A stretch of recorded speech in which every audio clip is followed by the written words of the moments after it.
Dad ওনারা কি সত্যি বলতেছে? উনি আর কি বলবে, যা বলার আমি বলতেছি। 20 বছর আগে আমি ফকিরা ছিলাম, ভাবছিলাম ওনার কাছে মেয়েটা দিলে মেয়েটা ভালো থাকবে। সর্বনাশ করেছে মেয়েটার। আমরা ওকে মানুষ করতে চেয়েছিলাম, কিন্তু কিছু বখাটের সঙ্গে মিশে একটু দুষ্ট হয়ে গেছে। মানে এত কিছু বুঝি না, সব তো ভাঙছে, সব কাহিনী ডিসমিস। আমরা আমাকে মায়ের এই বাসার রাখবো না, আমরা লই যেতেছি। বাবা ডোন্ট টাচ মি পানখোর। ড্যাড এসব কি সার্কাস হচ্ছে আমার সঙ্গে? তুমি কিছু বলছো না কেন? আমা মন খারাপ করিস না। ছি, নোংরা কোথাকার আমাকে টাচ করতেছে। এনে গ্যারেজ করে দাও। আমার রুম কোনটা? ছি, এখানে আমার ঘুমোতে হবে। আমি কিন্তু যাচ্ছি। বাহ, তোমরা কি আরামে ঘুমাচ্ছিলে? আমাদের আর কি করার আছে বল? জন্মসূত্রে তুই ওদের মেয়ে, আমরা কি করতে পারি? আমরা যদি এখন কিছু করতে যাই তাহলে হয়তো জেলে যেতে হবে। যাও তুই ফেরত যাবো, যা। আমি পারবো না। ড্যাড তুমি প্লিজ কিছু করো। তুই সব সময় চিন্তা করেছিস তোর বাবার অঢেল টাকা আছে, স্টুডেন্ট লাইফটাকে তুই শেষ করে দিলি। আমরা এখন কি করতে পারি? আমাকে লাখখানিক টাকা দাও।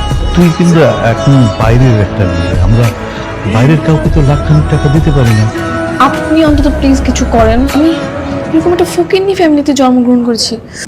তুমি যে লেভেলের মাইয়া, একের বেলা 2-3 বাজে বাসায় ঢুকবা, বাপের টাকা পাইছো আর খালি ইচ্ছা মতো উড়াইছো। তোমার মতো মাইয়া বাইরে গেছে কিছু একটা করবো, এত কোনো উপায় নেই। না, উপায় আছে। আমাকে যারা লালন পালন করেছে তারা আমাকে সন্তান না মানলে তো তাদের একটা দায়িত্ব আছে। আর অন্তত আমাকে একটা জব তো ম্যানেজ করে দিতে পারবে না? আচ্ছা ঠিক আছে, এত করে যখন কইতেছো, ঠিক আছে চলো তোমার এই পালক বাপ্পার কাছে তোমার রয়ে যায়, দেখি কি করে। কি ব্যাপার? বলা নেই কওয়া নেই, হুট করে তুমি কারো পারমিশন ছাড়া একেবারে ড্রয়িং রুমে এসে বসে আছো। তো এখন থেকে আসলে কি পারমিশন নিয়ে আসতে হবে? মাম্মিকে ডাকো। মাম্মি, আম্মি নয়, আন্টি বলে ডাকবে। দেখো, করিম মোল্লার বেটি এসেছে। কি ব্যাপার, তুমি মাম্মি মাম্মি বলে ডাকছো কেন? এখন থেকে কি মাম্মি ড্যাডি বলেও ডাকা যাবে না? কি আর করা? আচ্ছা আমার কাকা আমি বুঝছি, সমস্যা নাই। উদয় আজের ফাঁকা চাঁদের কোনো লাভ নেই। এই ঘরেই আপনি ওরা পাইলে বসে বড় করছেন, তো সেই হিসেবে মনে করেন এখন যদি ওরা কাজ বেদের ব্যবস্থা করে দেন। মানে চাকরি চাকরি করবে ও? একটা ফ্রেন্ড কয়েকদিন আগে একটা রেস্টুরেন্টে দিল না? হ্যাঁ, মানে ওখানে ওর কোনো ব্যবস্থা করে দিতে পারো কি না? এই সময় কাম করতে পারবো না? পারবো। হ্যাঁ পারবো। দুনিয়াদারি বহুত কঠিন, এত সোজা না। এখন না পারলেও পারতেই। আমি আমার বন্ধুকে বলে দিচ্ছি। Thanks uncle.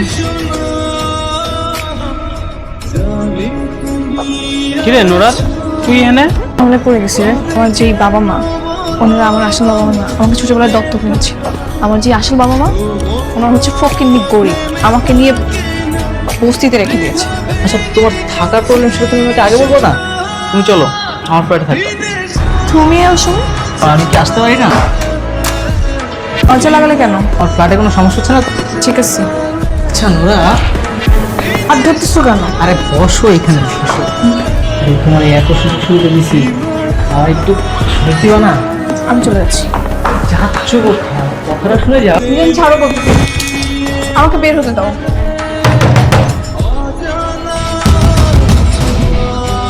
তুমি না আসলে আজকে অনেক কিছু হতো।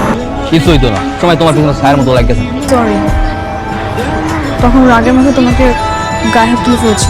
চলো, কাকা কাকে আজকে বাসায় খুব ভালো মতো রান্না করতে, 2-3 মিনিট এক লাখ খাবো। চলো চলো আসো। তোর কষ্ট হয়ে বলে তোর মা মুরগি রান্না করছে, মুরগি দিয়ে খা। সমস্যা নেই, আপনারা যা খাবেন আমি তাই খাবো। ও মা, তাই নাকি?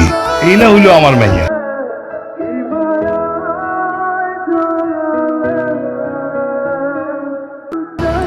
এটাই যাও, চলো। এইখান থেকে শপিং করবা? হ্যাঁ।